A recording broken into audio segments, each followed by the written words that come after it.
like, I'm curious if the writers of Over the Garden Wall have Russian folklore knowledge, because, like, Right.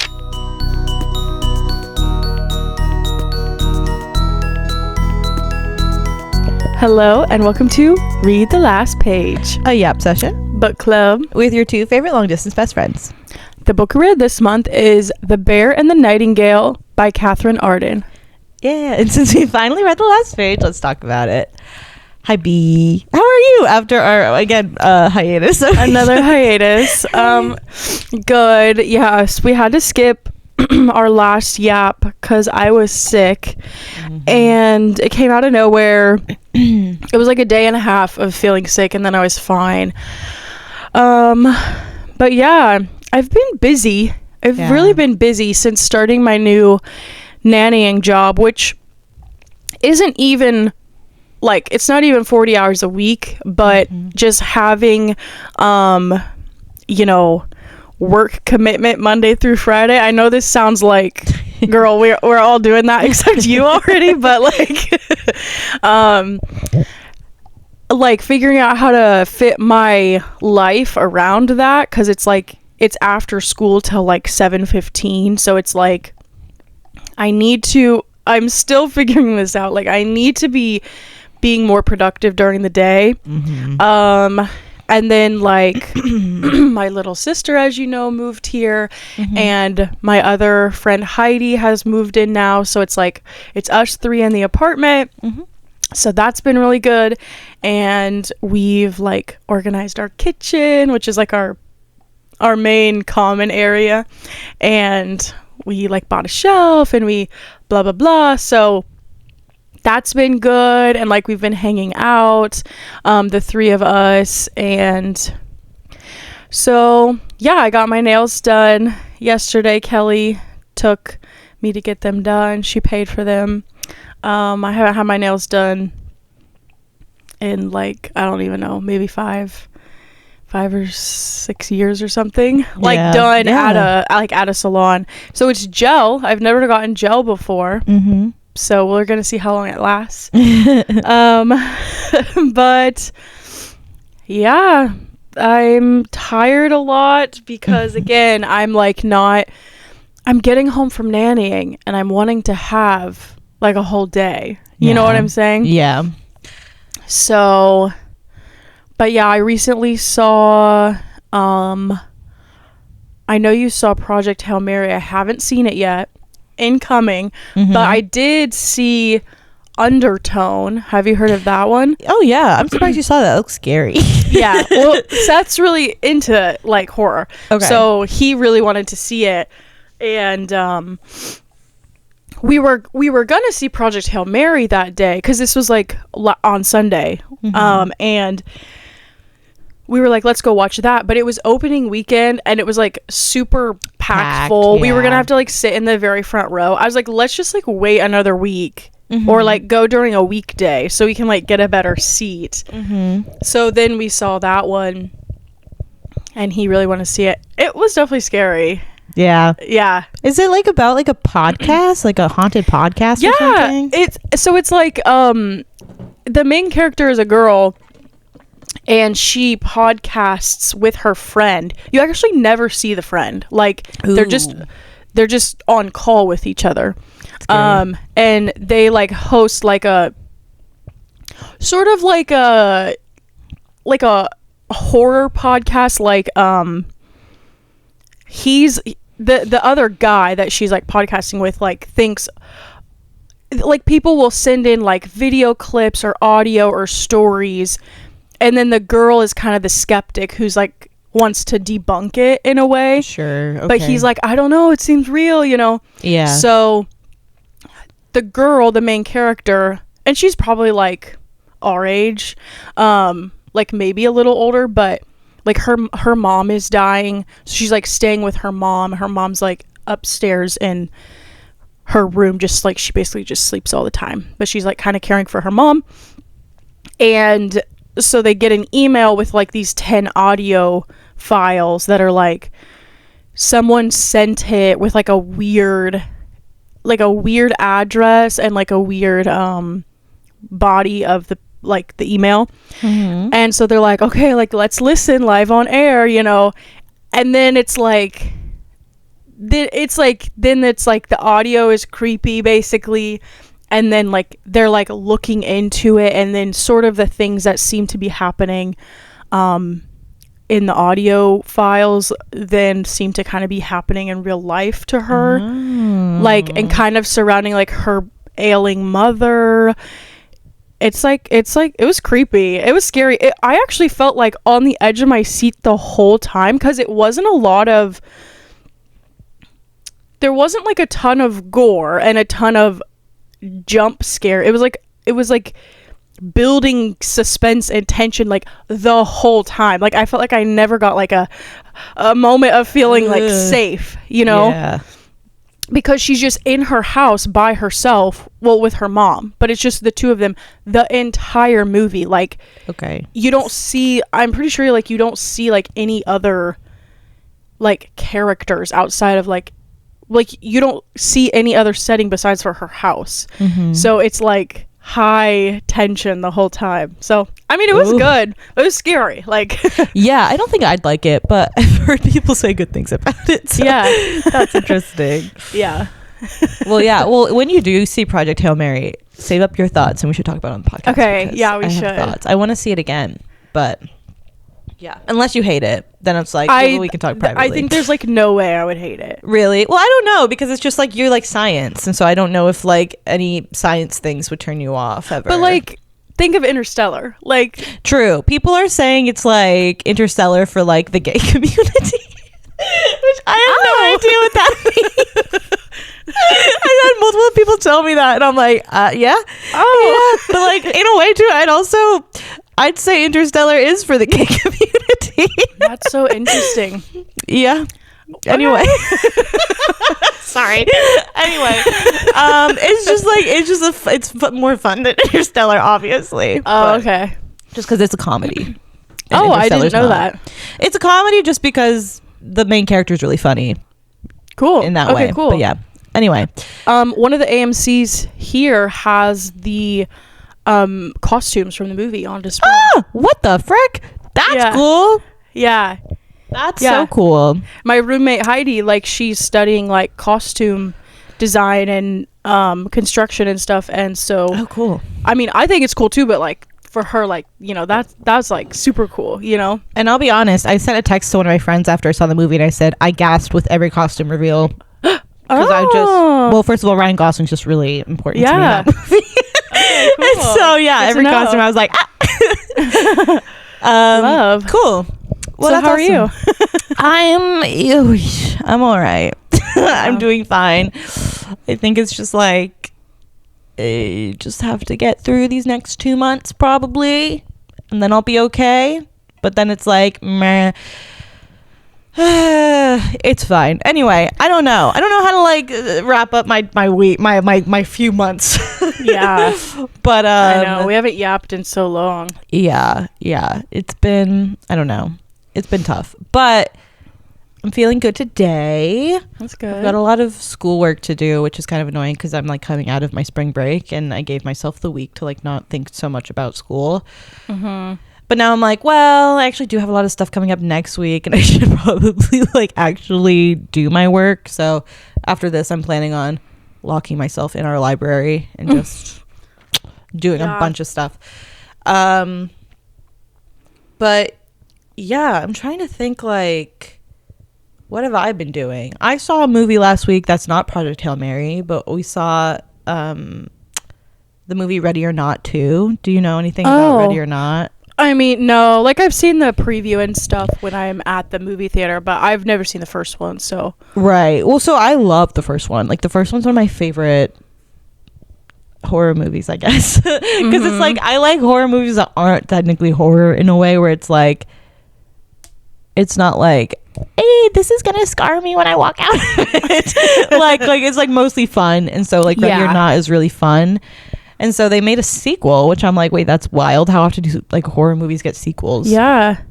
And this one was really fun too. And not as good as the first one, but like I really liked it because again, just like a grand old time. And it had a really good cast, which was really fun. So I had a lot of fun with that. But nice. Yeah, I mean, otherwise, literally, guys, I need like things to like. I need recommendations. If anyone has like a TV show I could watch in my free time, send it here. Because like all I'm doing is like working, coming home, schoolwork, passing out, and so I'm like, can I do something else that like will like occupy my brain? But you know what's funny is that's how I felt when I was taking summer school classes. That the first summer that I took like summer classes in college, because I had like Calc 2, which was like the hardest math class ever, and then that's awful. and then like a physics class, and I was like at the school like almost like a regular long school day. And then right after physics, I would go to the library to go work on my math homework, because I didn't buy the math textbook. So I'd have to go to the library to like borrow their, in like the tutoring center, borrow their textbook to do my math homework. And I would like just work on my homework until it was time for me to like come home. And I was in a musical, and I would like come home just to eat dinner and change and then go to the rehearsal. And like all my free time like was at home, like doing homework. But somehow that's the summer that I read like 12 books. I was gonna say, I remember our book club going crazy. That's like when we started our book club, just us two. And it was just like, because I think it was like I knew that like if I was home and I had free time, I needed to do homework. So anytime like I had like a 30-minute lunch break between my two classes, I was like, gotta lock in to read. When we were doing, in my physics class was like 3.5 hours long or something. So he would give us breaks. They would be like 5-minute breaks. I'm like, time to crack open the book. Like I was like reading every chance I got. That's so good. But it was also like the busiest time. One of the busiest times. And I'm like, what? Sometimes I'm like, what? Like, I'm like nannying for like about 5 hours a day. And I'm like, oh, that's enough for me for one. Real. And I'm like, what the heck? Like, I used to do so much in one day. I do think if there is some, well, also this was like pre-COVID, wasn't it? Yeah. So it's like, first of all, I think COVID changed all of our brains in a way. But like, also, I just feel like, when you're super busy, I feel like it's just like so easy to keep your mind busy. So it's like, it doesn't feel like such an effort to like, oh, I gotta pick up a book and read the book and la la la. Like, it's like, unfortunately, I just have like such a phone dependency where it's like, I just use my phone because I'm like, oh, well, that's gonna give me like constant hits of dopamine and like serotonin. Where it's like reading is like a longer journey to get there. So like, like, I mean, it makes sense that if you were like really busy, you're just like, well, like in between like the things that I'm not so excited to be doing, I could be doing something that I want to be doing, which is reading. Right. And like, right. Exactly. That's so slay though. Get back to that. I know. I've been given like a lot of like advanced copies of books recently, which is super slay. And I probably should talk about them sometime on the podcast, because like that's why they get to me. But like those like I actually have timelines for, and if I don't have timelines for, then it's like, well, I'm low-key like, not technically, but I'm kind of like low-key then stealing the book, because like they're giving it to me for free. And so I'm like, I actually do have to like for real read this on time, which is good. Deadlines are good, even though my brain don't like them. That's why we have our podcasts. I know. That's so true. Well, luckily the kids that I nanny, like, they both like to read, which like the younger one, he's in kindergarten, so like it's usually me reading to him. But like if he's doing something else and it's just me and the older kid, like she loves to read, and like so I get to read because she just reads her own book, so I just read my own book, and it's like, nice. This is the best like hour I've ever gotten paid for ever. Yeah, you get paid to read. Do you get a lot of reading done? Like, do you actually like? Nice. Is that how you read most of this book's month? Or sorry, this one not so much. But right before that, I was reading Skip Shock. Oh yeah. Remember, I finally finished this one. Like, I read like most of this book while nannying. So that's good. That's a fun book to read while nannying because it's like this YA. This one, The Bear and the Nightingale, was like a little bit harder because it's like they might kind of talk to me or ask me questions or while I'm reading, and so, which is fine. That's what I'm there for. So I'm not bothered by it, but it's like this one was a little bit harder to like lock in. Yeah, keep the momentum when I might get interrupted. On that note, should we start talking about our book? Yeah. This month we read The Bear and the Nightingale by Katherine Arden, and I'm going to attempt to give a quick little synopsis of it. So this is set in Russia, and it's definitely based in like Russian folklore, which I don't know a lot about, but I read in the back, like the author had like a little author note, and apparently she like she has like degrees in this type of stuff, and so she obviously is very knowledgeable about it. Again, I didn't really know anything about it before reading the book. But so I would say our main character is a young girl named Vasya, or Vasilisa, but they mostly call her Vasya. And we kind of meet her when she's born, and she has sort of a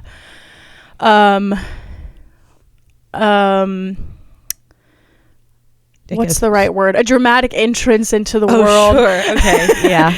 And we kind of see little points of her life through her childhood as she grows up, and then our main story takes place when she's about like 14, 15 years old, and she has, I guess, what you might call like second sight, or like she can see some of these creatures that kind of help tend to the home and the land that she sees as like good things that are helpful, and they make little bread offerings to these little creatures that we later realize are demons, but they don't necessarily, like, they don't act cruelly to the family. They're actually helping them.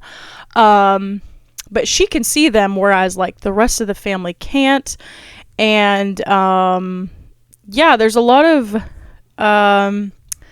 like a priest comes to live. So basically the father is like, he's sort of like a small prince or lord of this land. So they're kind of the like master family of this large estate.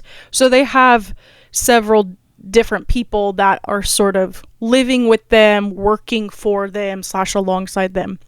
So one of the people they bring in is a priest for their land, and he is a painter, and he finds it his mission to like save these people from God, or save these people for God, not from God. Yes.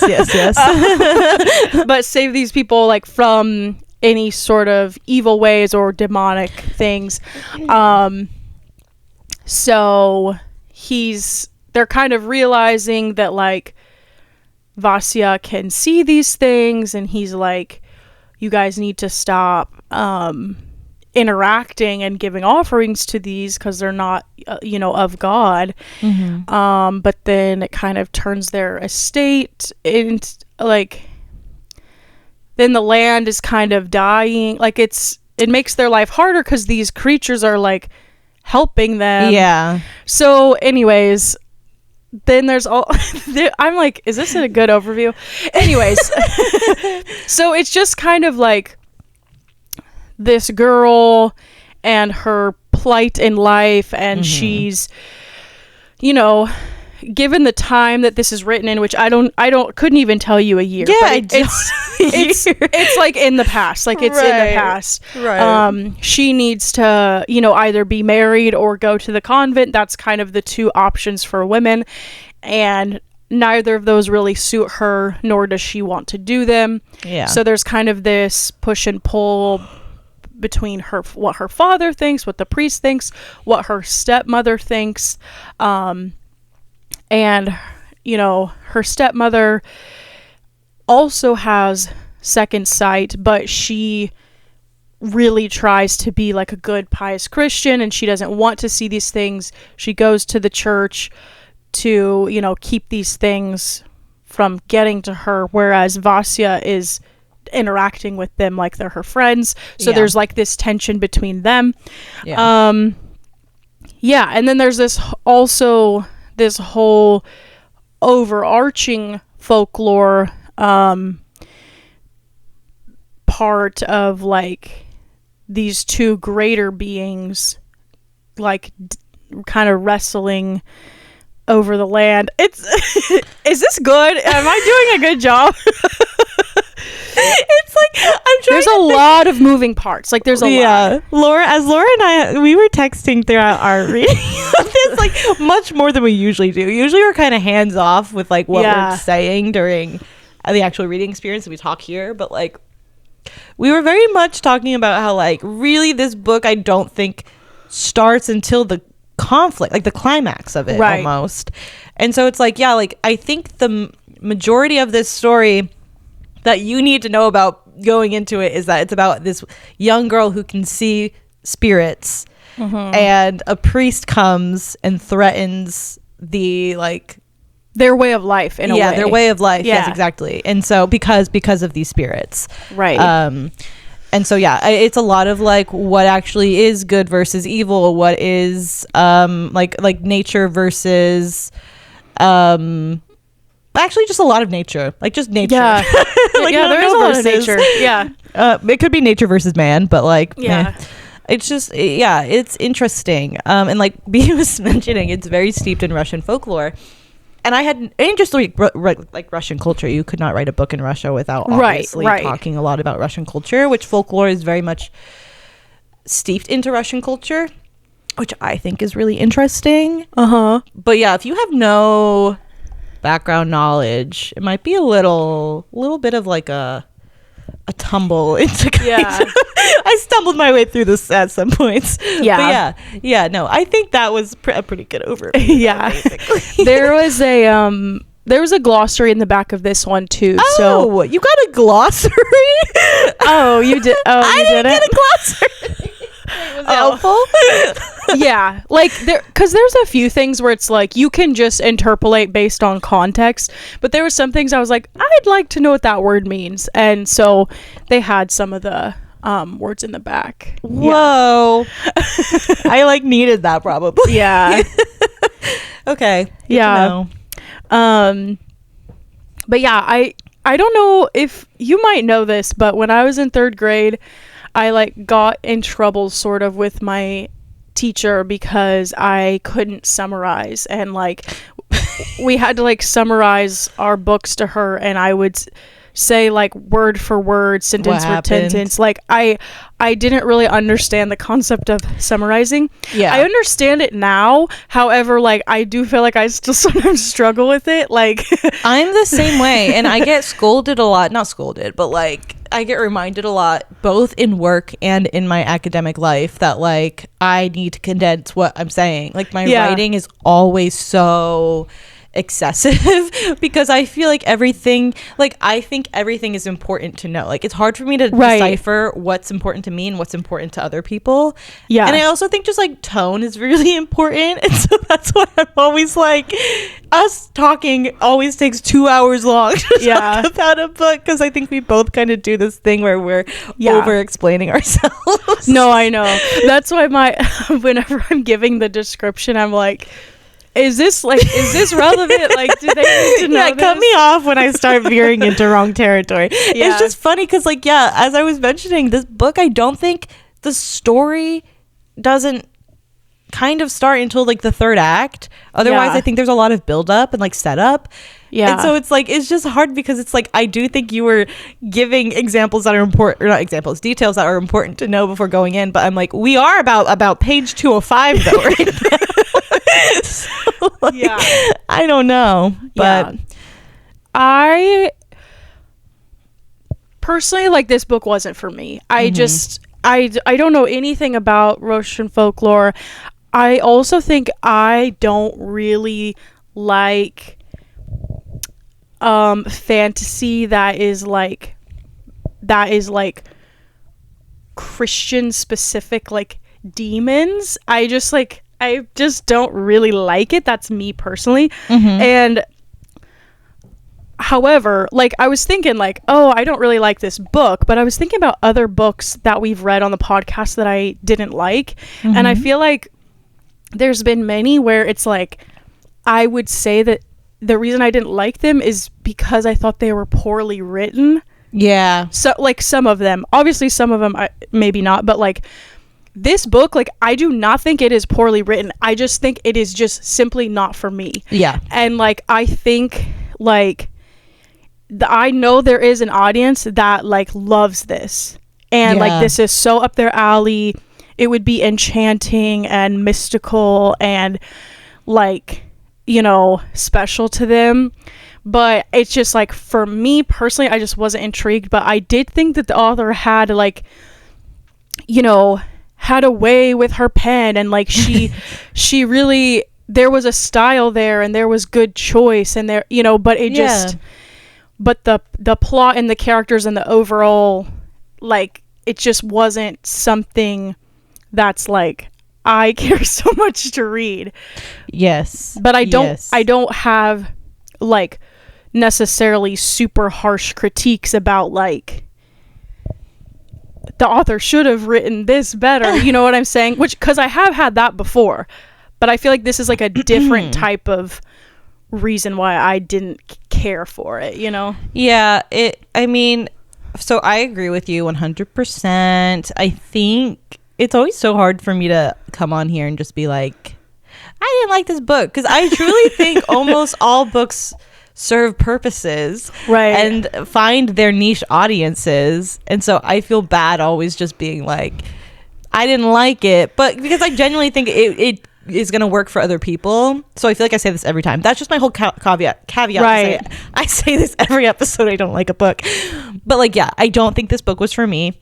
It gave me, and I told you this, but it gave me really similar vibes to my reading experience of The Starless Sea, which, if you guys remember our episode on The Starless Sea, I was just like, this book hurt my brain. This book was just like a lot of words that I didn't have the energy to like parse through, because I wasn't interested in the stories or the characters that were being told. And so like, that's kind of how this felt, although I think it was less lyrical than The Starless Sea. It still has a lot of like, you know, it's almost poetic in a way, but like, it's not so much like I have to sift through metaphors to figure out the meaning. Right. There were some there. I underlined a quote that said, his voice was like snow at midnight. I was like, what does that mean? I was like, it's quiet, it's icy. I was like, what does that? You could just say something else. Yeah. Sorry, no, you shouldn't say something else, guys. Reading literacy is an all-time low. We should be doing the work. We should be doing the work. But anyway, so my experience was very akin to that, where I felt like there was just almost an emphasis, at least in this book. I know this is a series, so like, I want to kind of give some leniency there, because I think this book was setting up something else that we're going into. Right. The plot was just very slow moving to me, and like not very interesting. And so if the plot is slow moving, I think, okay, maybe then the characters can be doing the heavy lifting of what's pulling me into this book. But the characters weren't very interesting. I thought Vasya, our main character, was really interesting, but as a child there wasn't much she could do other than just like, I stumbled into the forest. And so it's like, for a while there wasn't much Vasya was doing, and I couldn't care about anyone in her family. I did not care about. I cared about Constantine, the priest, when he came in, because I was like, who is this? Like, I was like, I don't like your vibes. But otherwise, it was just hard for me to connect to anything. And so really what was doing the heavy lifting was the writing, which was really atmospheric and like really... It was quite beautiful. Like, I didn't have a problem with the writing. It's just I'm not somebody who can connect with something based on the prose alone. Right. Like, I want more. Yeah. So that's what was difficult for me for a large chunk of this book. Right. Because I felt like if you like made, like, if you think of this as like if it were a movie, it's like there would be so many minutes of the movie that's just like a pan over the setting. Sure. And then a pan over the setting in winter. Yeah. And then a pan over, you know, like that nothing was happening. It's like they were just describing what are those words? Like a vignette or something like that. A vignette. You know, like there it is. That's the thing we're looking at. And we would like see her in the tree, and you know, stepmother is knitting and Dunya is cooking and the snow is falling, but like nothing's happening. We're just like, it's just like there's a snapshot of, and it's like, okay, that's fine for me. Like, that's fine, but except for when it felt like 75% of what I was reading. Like, I just was like, okay, like yeah. And I mean, what's so interesting is, what I like is, I do think in that way the author was really focusing on the fact that in this book, Russia as the setting is almost also a character in and of itself. Like, she wanted you to feel that, like the dreariness of the winter, like almost like that barren cold, and like how that then plays so much into the actual story. Mm-hmm. And so she's using like Russia as such a storytelling device in a way, and I think that's really interesting. And like, I do think this is a really atmospheric book. Like, I felt like I was experiencing the coldness, the weather, the scariness of the trees. Like, I literally have this up because I wanted to do it sometime, but I sent this text. I said, this is what this book feels like, and it's the gift. It's the gift of that bunny walking down the hallway with the candlestick. But it's like ooh, like scary, like where are we going?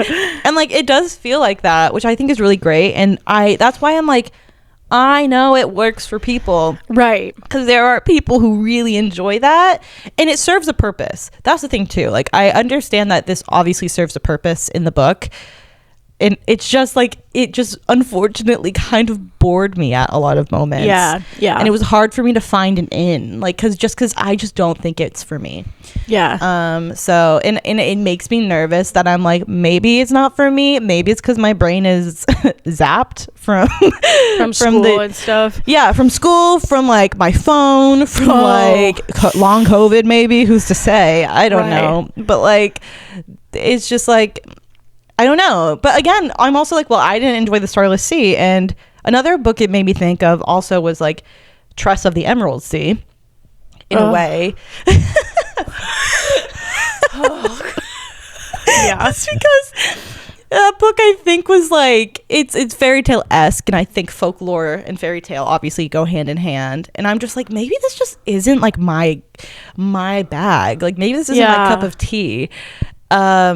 Because I just find it almost to be a little bit like kind of drag sometimes. And it's like, there's so much, I think, in order to tell a really good fairy tale or folklore story, there has to be an emphasis on the writing. It has to be kind of like mystical, lyrical, whatever. And so, I mean, I think the author did exactly what she wanted to do, and I think it worked for so many people. I don't have a problem with it, outside of the fact that I was just unfortunately bored with the plot and the characters.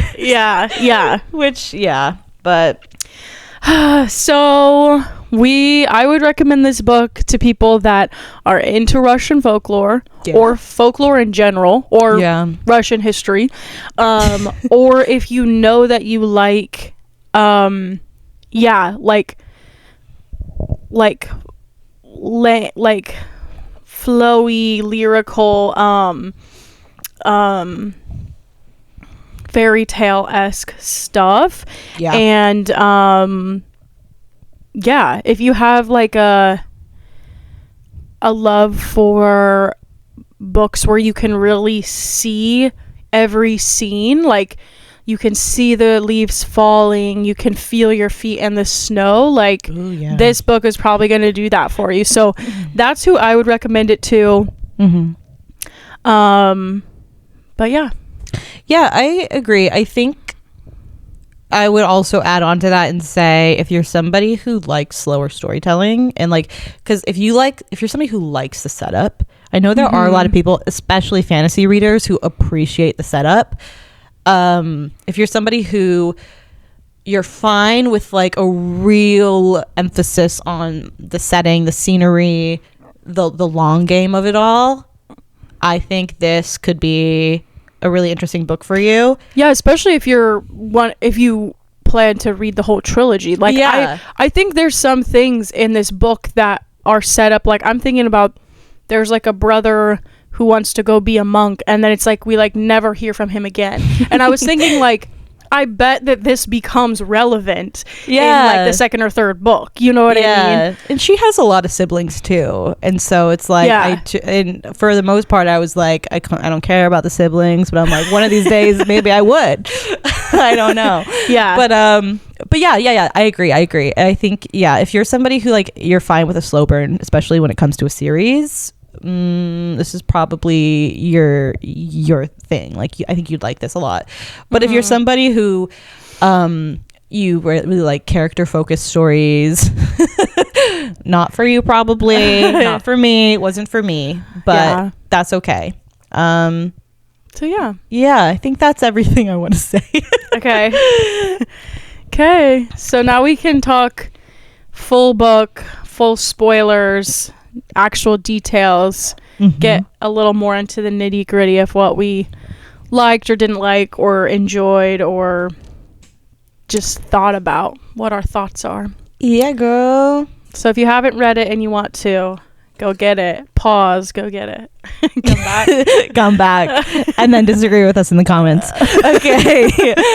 Alrighty, so in spoiler territory, do you want to start? Do you have anything to start with? Oh, I just always feel like you have something like cheeky to start off with. I don't know why.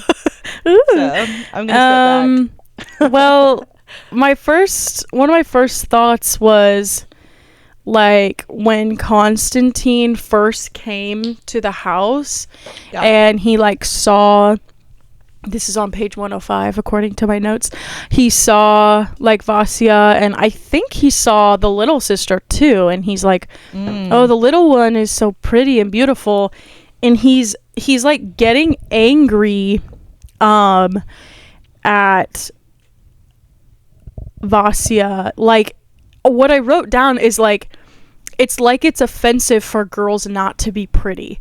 Like, he's like personally offended that she isn't like a beautiful woman. It's like it's causing, and he like has like this angered reaction when he first meets her and sees her, because he's like, why is she not like, you know, the way a woman should be, basically. And I'm like, I feel like that's like, you know, obviously like our society and culture is much developed since this time, but like I feel like you can see that relevant in even today, like in just in different ways, maybe a little more subtly, but like it's like I feel like society believes like women are supposed to be beautiful, like, and it's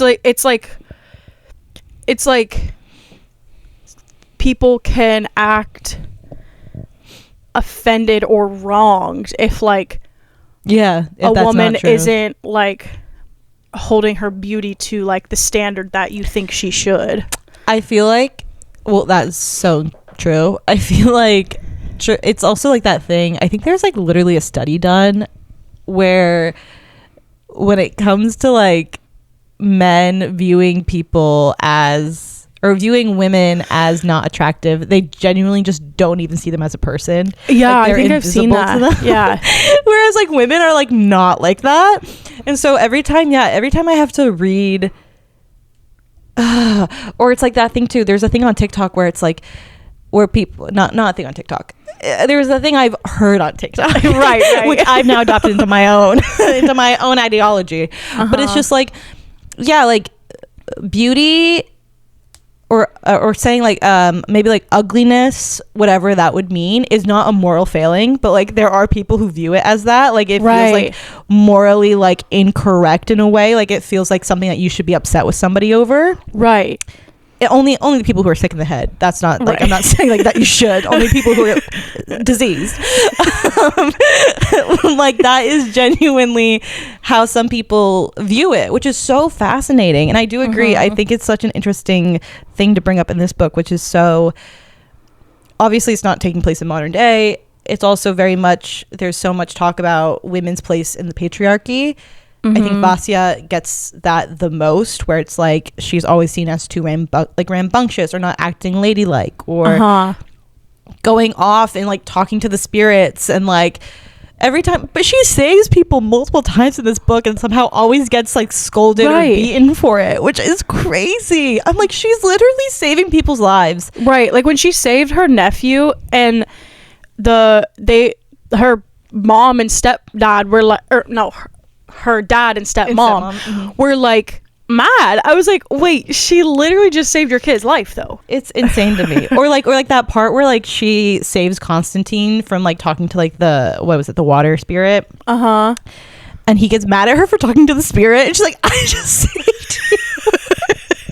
It's like, idiot. It's actually crazy. Yeah.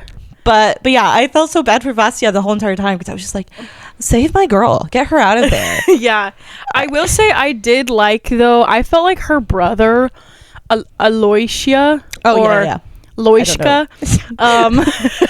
I feel like he was like her little companion, and I feel like he saw her for who she was. A little more of like a tomboy type of girl, and he respected that about her.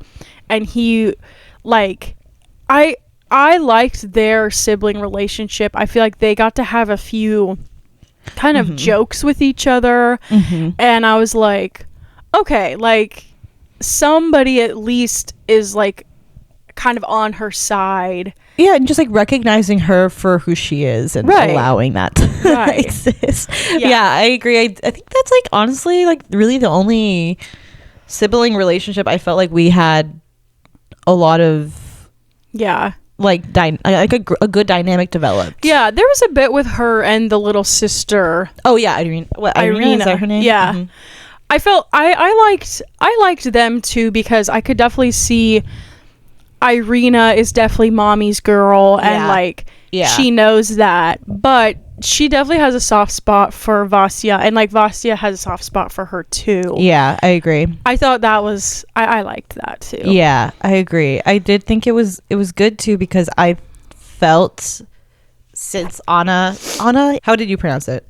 Actually, I said Anna, but when you just said Anna out loud, I'm like, oh, that makes sense. But I like don't know because I'm also like I don't know what the Russian pronunciation is. Okay, we can do Anna just to keep it straightforward, and we don't have Lucia repeat. Anyway, but so yeah, I agree. I think it's like because like Irina is Anna's daughter. I think and Anna is just like so not nice to Vasya. It's like I think I thought that something would go awry in which she would always side with her mother and not so much have like a good relationship with Vasya, but like Vasya needed almost like not so much a playmate but just like somebody to like be there for her or like to like interact with that's not the spirits. And so it's like I do think it was really sweet what they decided to do with that relationship. It could have gone a different way and I was expecting it to, but it didn't. I liked the way that it went. There was a part, I wrote this down on page 254, which I don't remember what was happening on that page. Okay. The house / grove. So like, you know, when she's like taken to the Winter King's death's like house, but it's like sort of, it's just like the grove, but if she focuses the right way, it's like a house. Yeah, it was sort of like Schrodinger's cat. Yeah, sure. Like that was reminding me of Over the Garden Wall, like kind of that specifically, but then also like I was thinking like overall like sort of this like dark, creepy fairy tale where like just weird things are happening, weird spirits are happening. And I was thinking, I was like, Over the Garden Wall, which for anyone who doesn't know, it's this like Cartoon Network 1 season show, Halloween show. It's so good, everyone should watch it. It's literally so good. But it's like what was I saying? Oh, it's very atmospheric, like, because like I'm thinking every episode is sort of a new tale in a way, but I'm like, but that's like a fairy tale like I could get behind. Like I liked Over the Garden Wall, obviously I love it, and I don't know, I was just like drawing some parallels between the two, and like the way that they're like sort of like in the woods, they're spirits. Texted that to me, I was like it's all clicking into place. It's like truly like, and skip ahead if you don't want spoilers for Over the Garden Wall, but like the idea of like the bear talking to Constantine and like him being led astray by someone who he thinks is a force for good is the same like thing. The man with the lantern and his daughter. Like I'm curious if the writers of Over the Garden Wall have Russian folklore knowledge, because like right, like it kind of like I was really seeing like some parallels there. Yeah, I agree 100%. I also agree too, it's like there's that thing with Over the Garden Wall where, especially on your first watch, you're like, sorry, Belly's being she's so cute. She's licking her little paws. Okay, anyway, but like it's like, the first time you watch it, you're like, what is going on? Like you think, like you said, the word you used earlier, there are a bunch of just like vignettes of like this night with these boys, and then it's like at the end, it's like the puzzle pieces, like you're like, oh, these are all puzzle pieces, and in a sense I'm like, this, it kind of can compare to like this book, like obviously very atmospheric, slow moving plot. I think there's a lot that doesn't click for me until the third act. And so I see those parallels, but like for Over the Garden Wall, I think the difference is like, if you're not going to have much plot, you got to have like characters that carry, and like you care about those characters to the point where like the entire emotional climax of that TV show hinges on the fact that you care about those brothers. Right. And so it's like, for this though, it's just like, I need like 2 out of the 3. You know what I mean? I like out of atmosphere / writing, plot, character, I need you to like hone in on 2 of the 3. It can't just have 1. And and this just like had just like the 1. Yeah. So that's back to what my issues with it are. But anyway, but no, I do see so much Over the Garden Wall influence. I think that's so interesting. Yeah. Fascinating. I was also getting, and I know I told you this, but I was getting like Howl's Moving Castle vibes from it all. Oh right, you said that. And it's like mostly because like, you know, like she has, I can't remember any of the names of the spirits. The Doluski. That's not it. Oh sure. Whatever the house spirit was that was like in the oven. I was just thinking he was like, the only thing I could picture for him after a certain point was like Calcifer from Howl's Moving Castle, who's like this little like fire like guy who like keeps like the house warm. And so like that's sense. Like and like it's like, especially when she goes to Morosco's, I think is how you pronounce his name, his house with the horses, and like she's coming and she's like eating breakfast with them, and like I was just like, this is like giving such like Howl's Moving Castle vibes in the way where it's like almost like elusive, where we're like, Yeah. I don't understand exactly what's happening, but I'm going with the vibes. The horses are Right. talking. And Yeah. so like things like that. But yeah, it was just like, I think the whimsy of it all kind of, especially towards the end, because it does get a little bit more whimsical in some sections of the books. And I felt like that was really reminiscent of like Studio Ghibli movies and vibes. I need to watch that one. Yeah, you would probably like it, I think. I don't know. I need to see if it's like, gonna play at AMC, because because I think they are playing a bunch of them, but that's probably the best way to see those movies, because that's what I did with House Moving Castle. And like that's the only Studio Ghibli film I've seen like more than once, and so that's just my favorite by default, because I'm like, well, I know it the best and I like it. That makes sense. yeah. Okay, I have a few notes on some of the Christian undertones, overtones moments. We said before this, because I said, oh, this has some Christian undertones. I said overtones, like straight up themes. Straight in your face. So Vasya, I'm pretty sure Vasya is the one who says this to Constantine, page 139. Quote, like, if we prayed less, we wept less. Like, she was saying, like, well, ever since you came, like, we're praying more, but our life is harder. Sure. So she's saying, like, when we prayed less, we were crying less. Well, I said, yeah, ain't that just the thing? Because it's like, well, if you pray less and you're living your life further from God, and you're living your life closer to the demons, you're going to weep less, because the demons aren't looking out for your best interest. So they're going to just be like, oh, you're suffering? That's fine. Let's just make sure you feel okay about it anyways, so you don't realize, you know? So that was like, I was just thinking like, that she's right. There's a reason why. Oh, okay.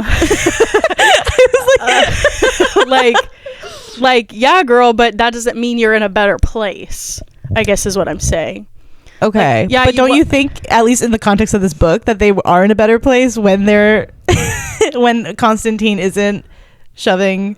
Well, the reason they got in a worse place is because he was inviting more demons into their life. Like, that's why that's why they got in a worse place. Right. Had it really been the voice of God, they probably would have maybe been better. But I don't know how he didn't see. As soon as he starts talking to this voice, I'm like, idiot. Right. So stupid. Like, I think that was his ego. Like, yeah, he's so blinded by like he was his just own. like, oh, I'm chosen. Like, this is the voice of God talking to me. It's just like, I'm like, okay, I don't know, this freaking village. It's like we're condemning people for speaking to spirits.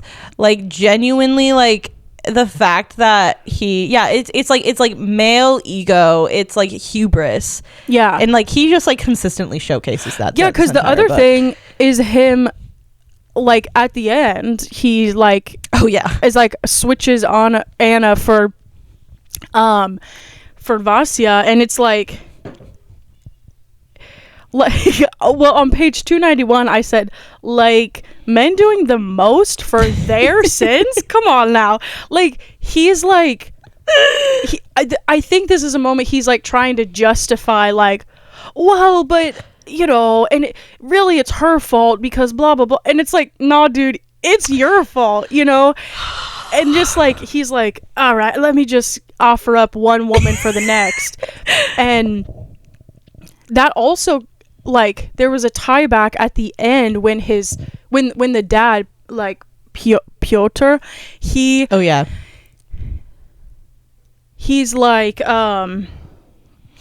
talking to the big spirits, like the scary ones, and he's like, one of them's like, give me this life for this life, and he says, a man does not offer up another's life. And I said, well, Constantine did. Constantine had no problem. Yeah, this heavenly man who believes he's communicating with God himself is like totally fine with it. Right. That's crazy. Yeah, true. I know. It's like actually I was like truly like during like the last like act of this, I was like, what are we doing? Like, he was driving me absolutely mad with like the hypocrisy.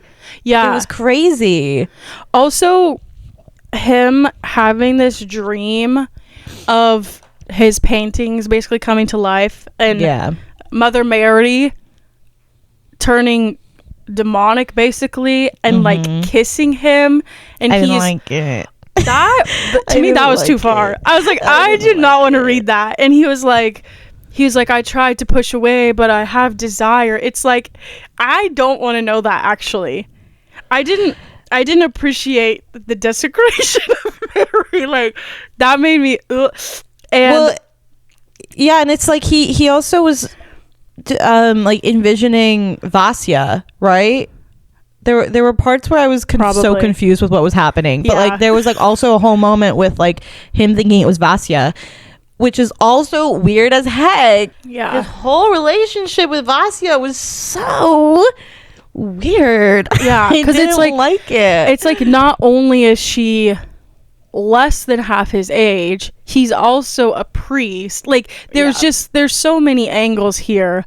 Sorry, I have hair in my mouth. And like it's also like on top of that, he has blatant like no respect for her, genuinely like is almost angered by her. And I mean, you could argue that like part of that is because of his own like desire and understanding that he shouldn't he's like have desire for her. But it's just like he's just like a very cruel man, especially to her, and it's just like so like everything about it, like the whole dynamic was really off-putting to me, and it's supposed to be off-putting. You're not supposed to like it, but I just wasn't expecting that to be in here. And I was like, oh. And also okay. I was like disturbed by the people's like sort of worship of him. Like they you know, believed everything he said, and like they like wanted to like kiss his hands, kiss his feet, like almost bow down to him. I'm like, this is the problem, because it's like, you know, any priest, preacher, pastor, it's like, you know, they're there to minister to the people, but that's not God himself. And I feel like these people just idolized him so much, which in turn boosted his ego even more. I think he, you know, started to believe that he really is that mighty, and he really is. No wonder God would speak directly to him, you know? Yeah. That's a good point. Yeah. And it is like, I think this book does actually a really good job at displaying kind of like that weird need that I think people have to turn like to create God out of men, you know? And it's like, we see it all the time. We live in America, and so it's like like specifically thinking about current political stuff, it's like that's all we're doing. And it's just like, I feel like that is such a good, and this book was written in 2017, and so I feel like there are just certain things where it's like, this is a really interesting take on this real sickness I think we have as a society, where it's like we constantly are looking for people to be saviors or people we can worship or things like that, when it's almost always misplaced.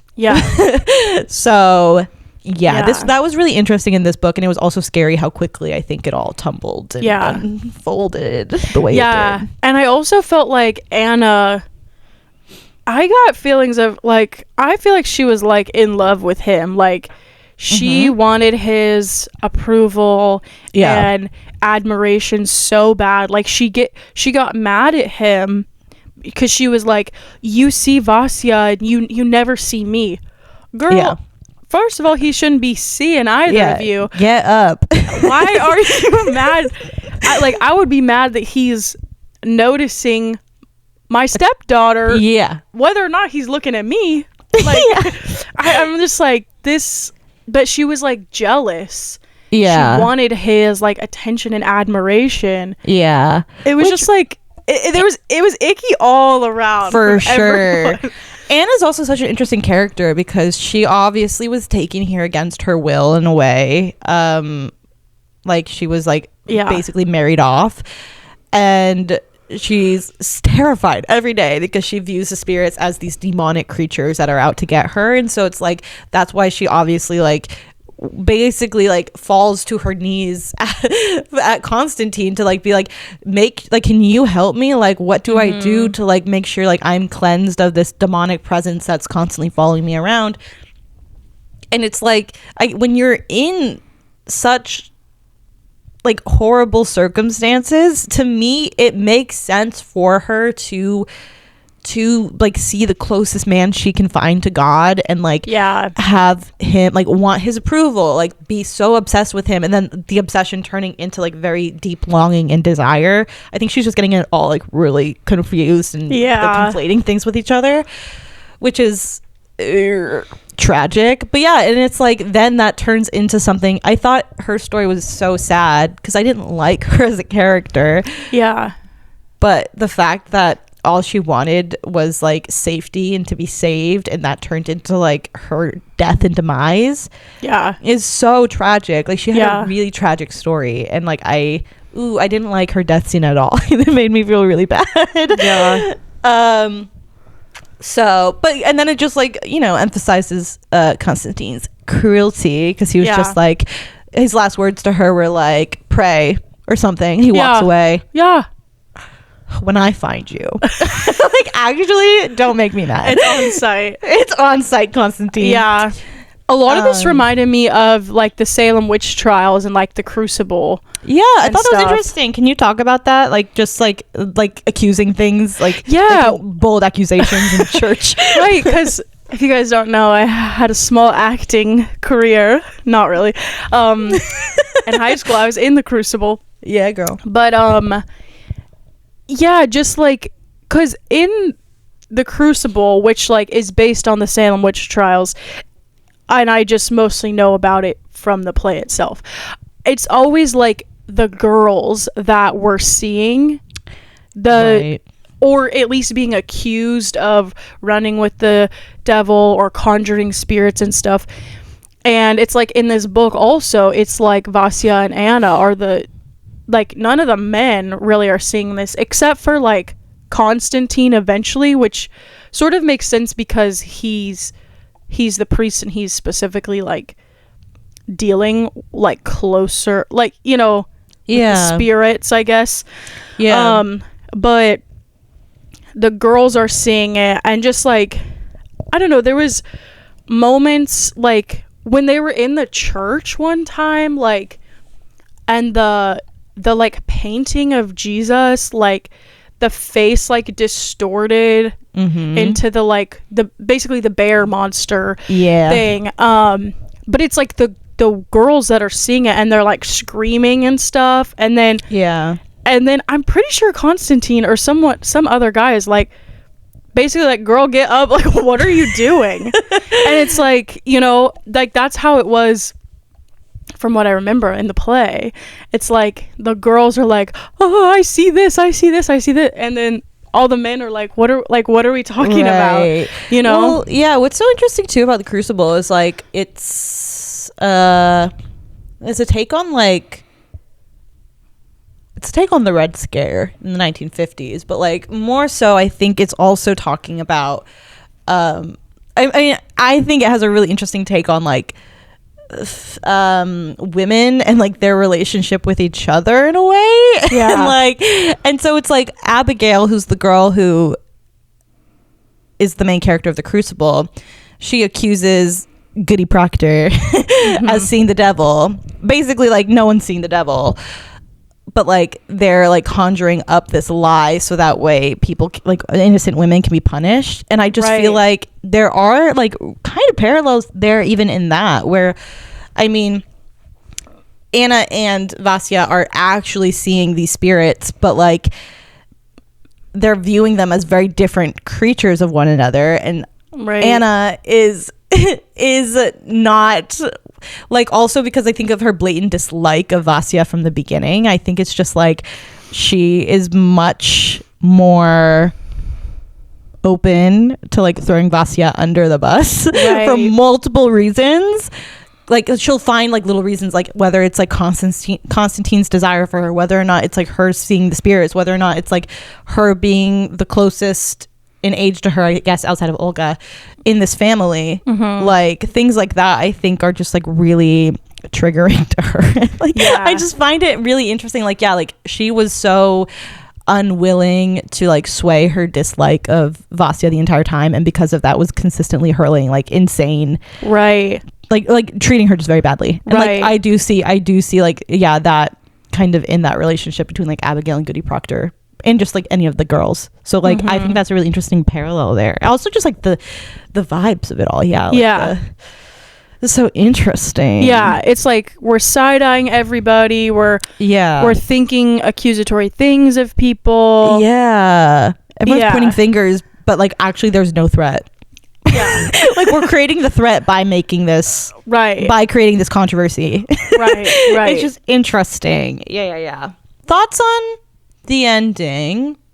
I wasn't expecting the dad to come back, and low-key I thought he died. Which I think that was like me. Okay, listen, this is 100% on me, because when he leaves, like him and Vasya have this really long conversation. She's like, it's not safe, blah blah blah, and in my head I'm like, oh, he's gonna die, and then I just like locked that into place. So funny. When he came back, I was like, didn't he die? And I was like, oh, I don't think so.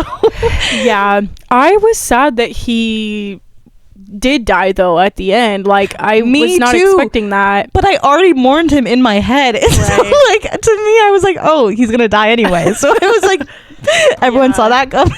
It made me think of like the Little Mermaid, that he was like, take me instead, because in the Little Mermaid, King Triton like signs the contract, you know, instead of Ariel. I forgot all about that. Okay. Okay.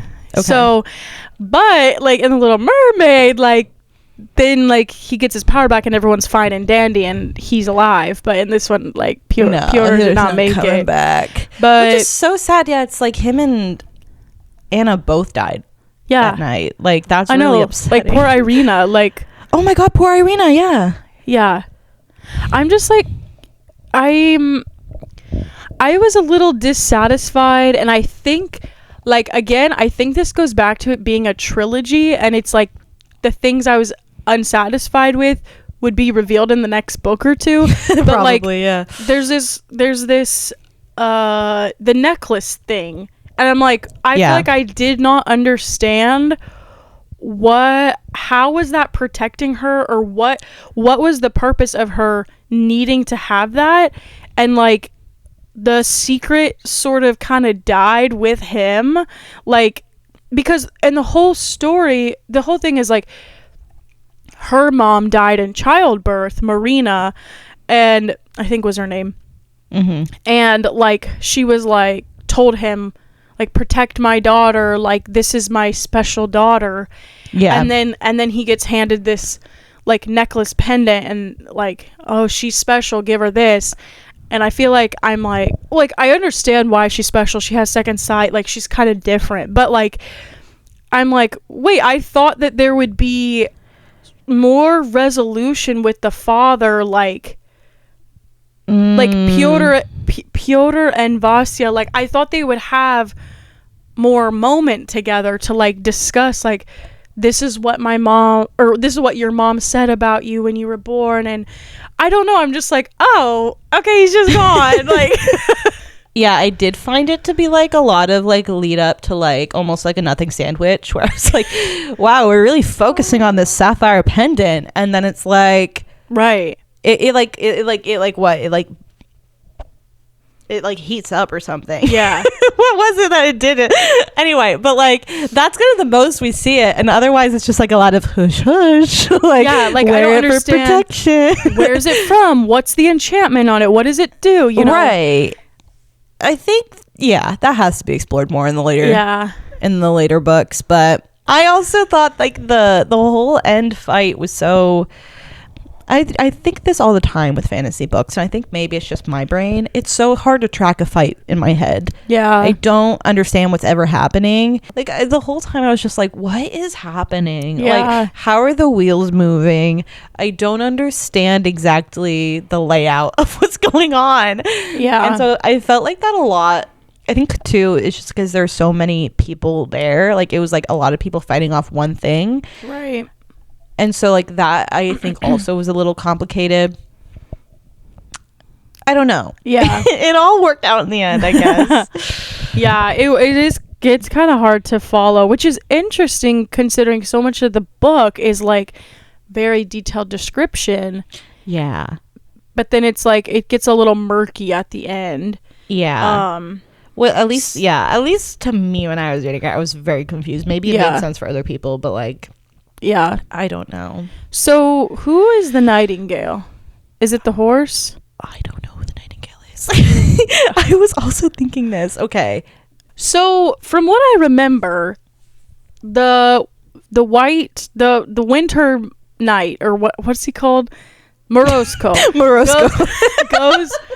goes into the forest somewhere, and he says to a little bird, like, don't you want to come with me, or do you just want to be a little bird that sings all the time? Mm-hmm. And then the next moment he's with a horse, Solove, and then now, so yes. I'm like, and they say that the horse like runs like a bird. So is Solove the Nightingale?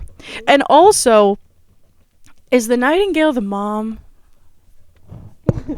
But the horse is a boy. I mean, they call him a he, the horse a he. Yes. But my first thought when he went to go get this bird that's actually a horse, this is where I'm like, I'm not sure if I read the book right. I thought, is this the mom in like Nightingale form? Like, is her spirit in Nightingale form? Because I was thinking about Over the Garden Wall. Yeah, that little bird Beatrice is like a human, you know. So I was like, oh my god, Beatrice, queen, sorry. I was like, is the mom like actually sure? But I'm so like unclear about what is the Nightingale. I don't, because the tiny creature hopped to a lower branch, blah blah blah. Little one, will you come back with me to live as your brothers and sisters have lived? I have a companion for you. The bird trilled, but softly. You'll come to your strength, blah, blah, blah. The bird cheeped and raised its brown wings. So it's a bird. Yeah. And then, will you stay here instead and sing away eternity? The bird hesitated, then leaped from its branch with a cry. Follow then, he said softly, and the wind rose.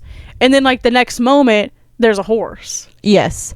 And so I believe that's the Nightingale. Okay. And like he's obviously her companion, Vasia's companion. So it's like the bear and the Nightingale, the bear being the villain, the Nightingale being like her saving grace in a way. I think that's probably what that is, but I could not tell you why that's what we're choosing to call the book. Yeah. I know, because it's like we didn't hear about the bear until like 2/3 of the way in or something. Yeah, you know? And then after that, I was like, I'm only calling this man the bear. But the bear, I was like, okay, the bear with the one eye. It's better. Yeah. And then what were your thoughts on Mr. Constantine's ending?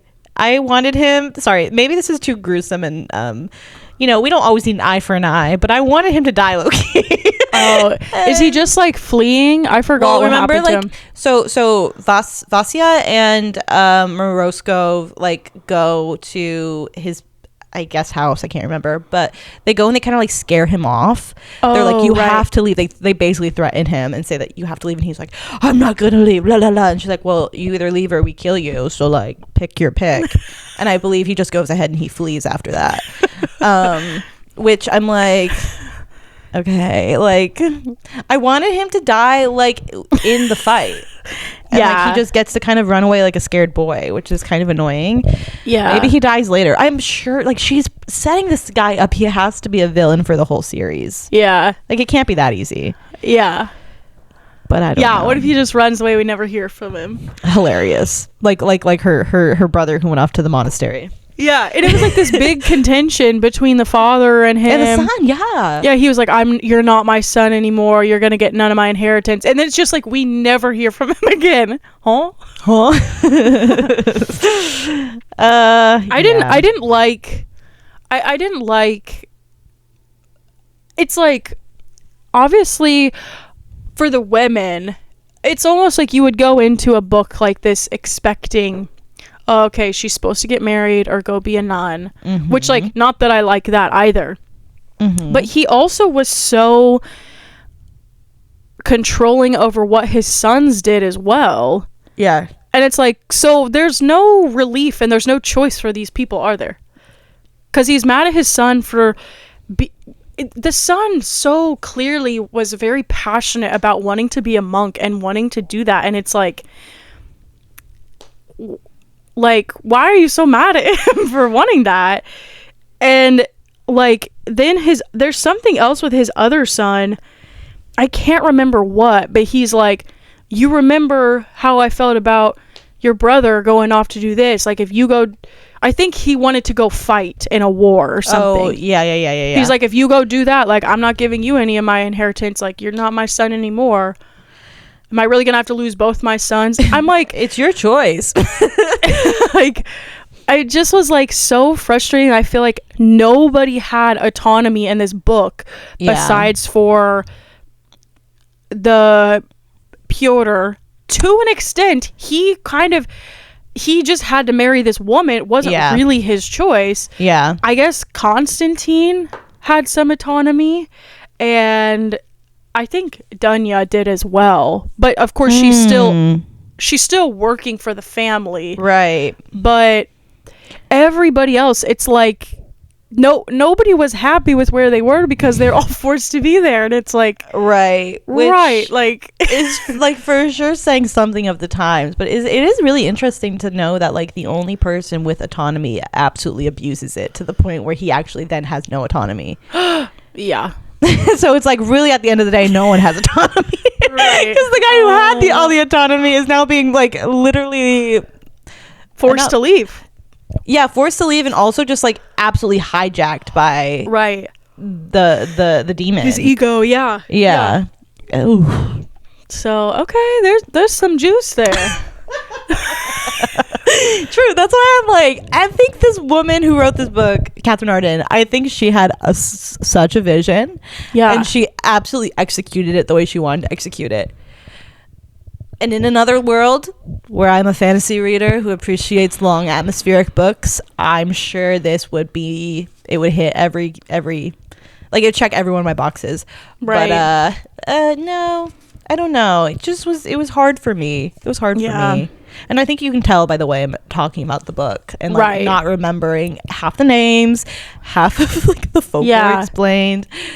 It was hard, but there's a lot of names for sure. There was just a lot of characters, and I think it's just like, it's not that the characters were all bleeding together for me. I just found them all to be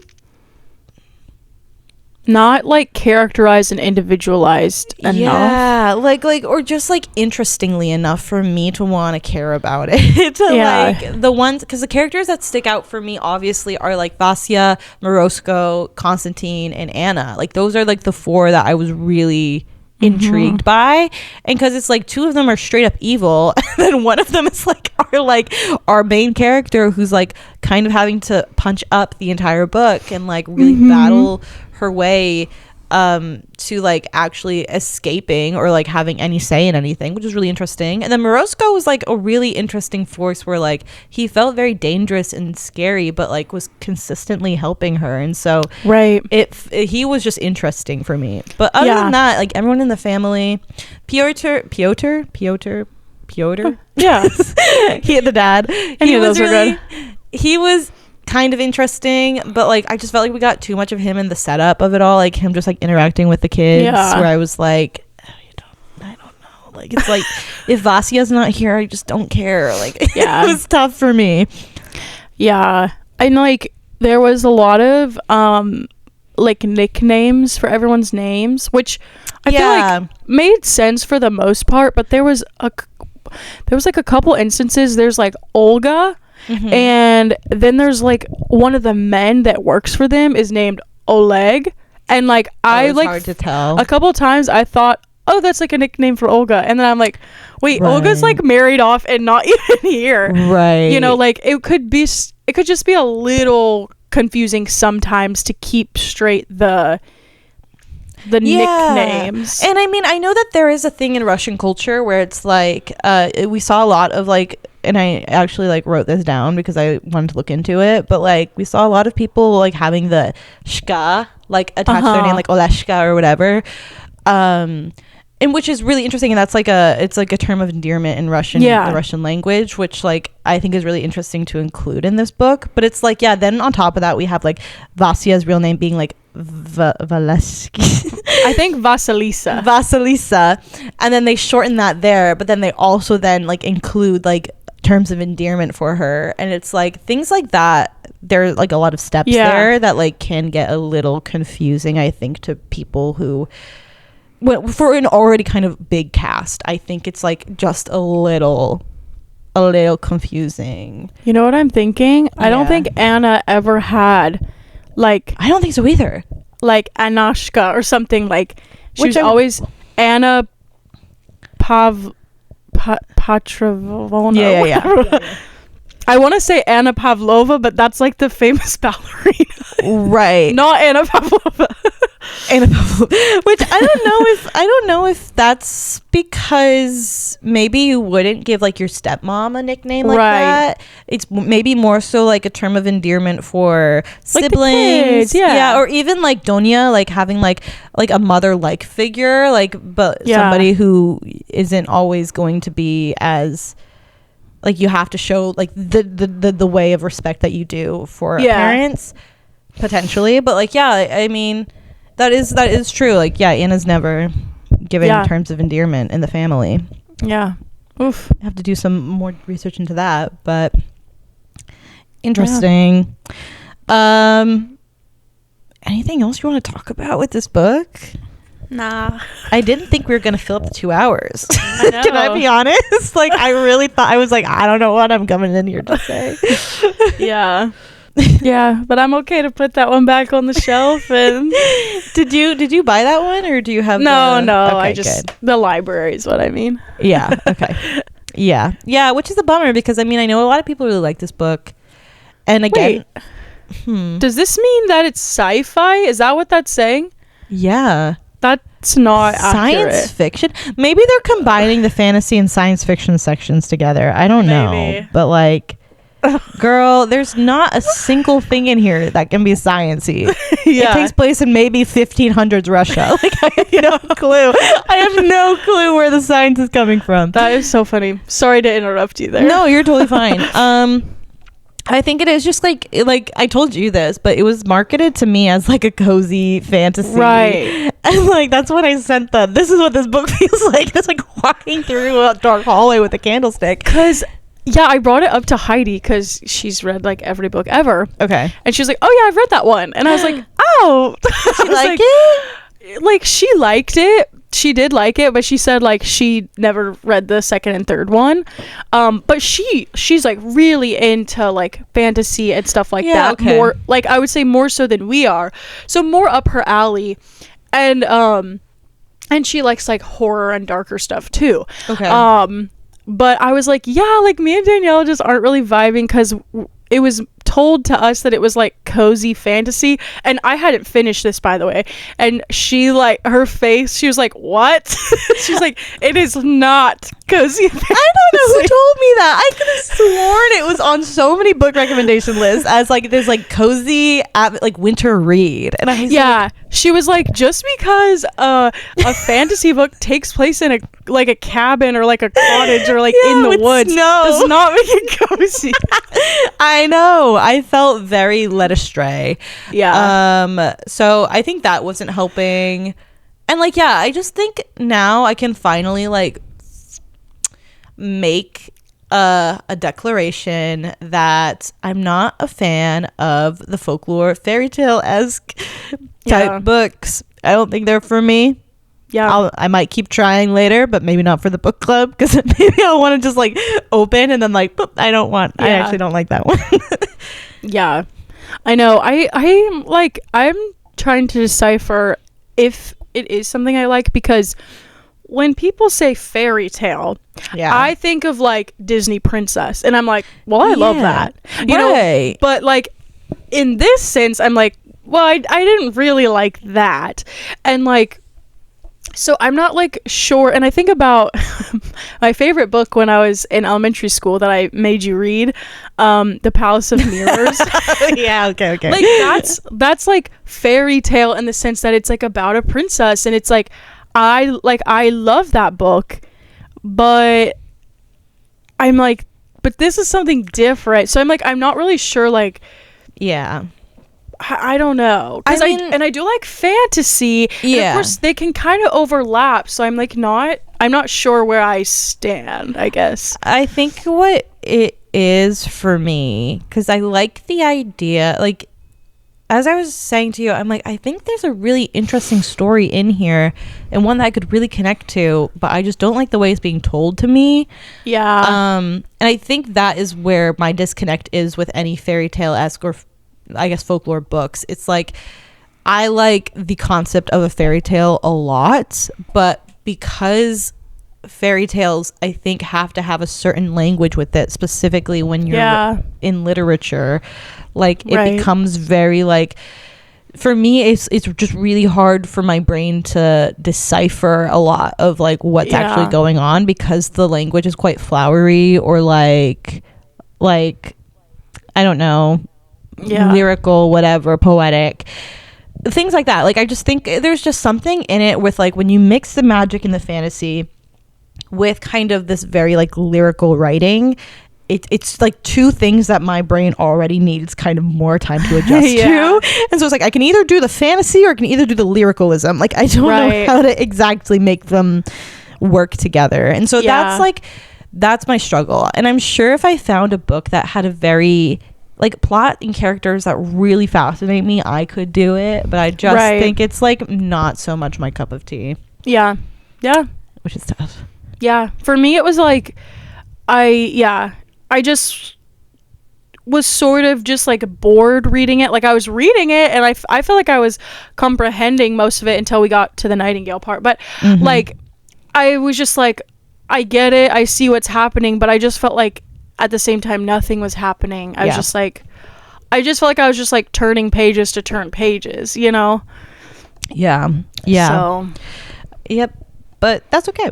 Yeah, one man's meh is another man's treasure. yeah like I hope that somebody read this book because they saw we were reading it and that they loved it. Like that's what I hope. There's such I know there's such an audience for it, and I'm like, yeah, I hope it. I know it found its audience outside of us, but like, yeah, just because it doesn't work for it doesn't mean it doesn't work for other people. Which is great. Anyway, and we still had things to discuss, like about the characters and about the plot. Some of the other ones that we didn't like as much, it was more like we were more like ranting about not liking it. I feel like we still were able to have like a good conversation. I agree. So that's good. You're right. Okay, but I think that's all I have to say. Yeah, me too. Okay, well, thank you everyone for listening to Read the Last Page. Our music and illustrations were created by the talented Sage Timothy. If you don't know our schedule yet, we host our book club episodes on the first Friday of each month. So for next month, we will be reading The Extraordinary Disappointments of Leopold Berry, which Laura has there, by Ransom Riggs. So that episode will be out on the first Friday of May. So be sure to pick up a copy and read it by then if you want to discuss it with us. Before we get to the last page, though, we'll see you in 2 weeks, hopefully for real this time, for a catch-up episode where it's just besties talking. You can listen to us on your podcast platform of choice, or if you'd rather watch your podcast, you can find us on YouTube at Read the Last Page. For now, we want to say bye from B and Dan. Bye. Bye.